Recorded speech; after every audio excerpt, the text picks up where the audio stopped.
Jonathan Geffner, and I created the Ventriloquist and Sway characters and wrote the script for this particular movie, Casanoir. I've done all kinds of videos and various shorts. I've written screenplays for feature films too, which I'm hoping to be able to shoot.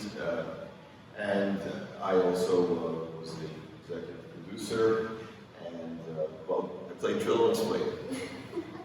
Thanks, and I'm so curious, what inspired you to parody Casablanca? There has to be a great story there. Yeah, well, I love film noir.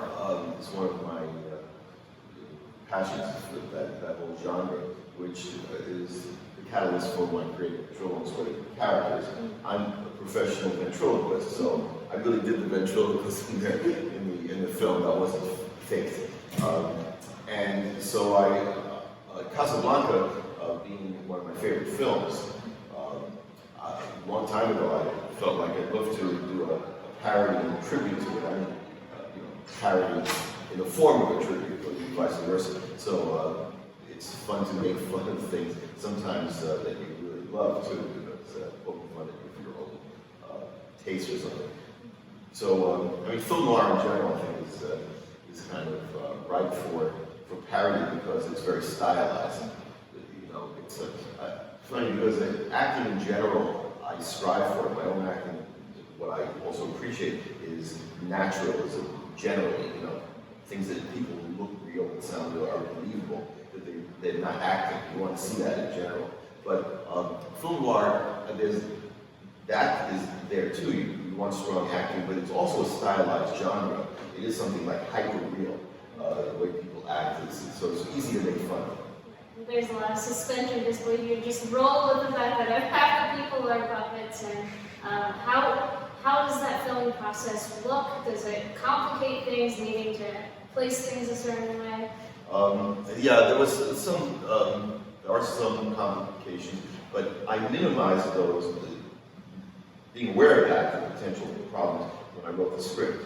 So I wrote it in a way that tried to avoid anything very complicated because I knew this is a shoestring budget, my budget. I did some crowdfunding which helped, but it was mostly my own money put into this because it was a dream to do this thing for many years. I finally decided I'll do it. So most of it was not a problem with the puppets because most of the time I was there with the puppet, mostly drill and sway. So I was actually operating the puppet and doing the ventriloquism live as we shot it. Now there are some scenes where you see another puppet separate, the trill's not there. So in those scenes I was operating the puppet and I was hiding and doing the puppet and doing the recording the voice live as well.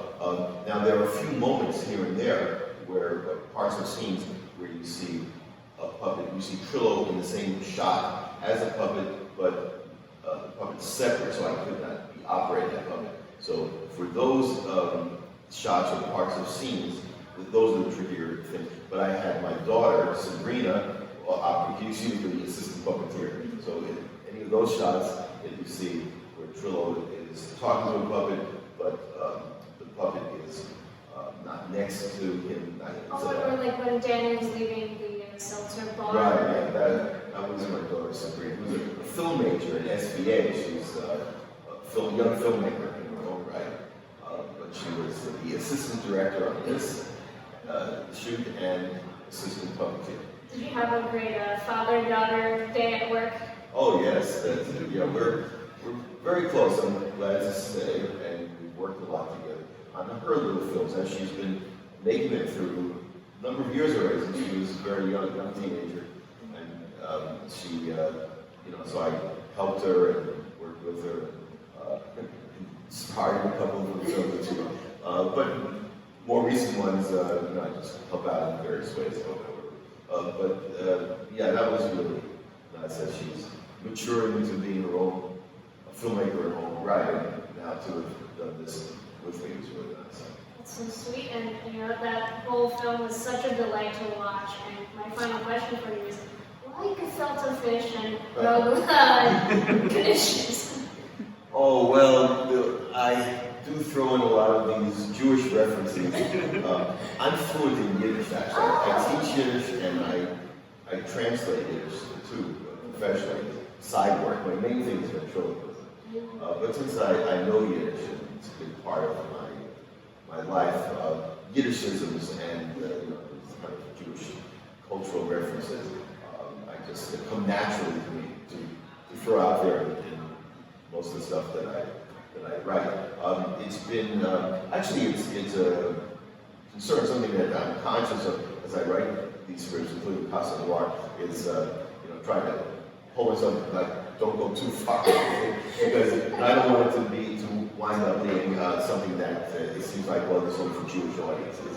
And yet to have some of that stuff in there, it just comes naturally, and I feel it's as I was writing, I wanted to write stuff that I find funny and that I enjoy. So hopefully other people will enjoy it also. It was a delight. Thank you so much for being here. Finally, if anyone has any questions from the crowd. Yes. Are you from New York originally? Yes, grew up in New York City. Spent almost my entire life here. Awesome. It had such a New York sensibility. It was cool to see. Yeah, good. Thank you.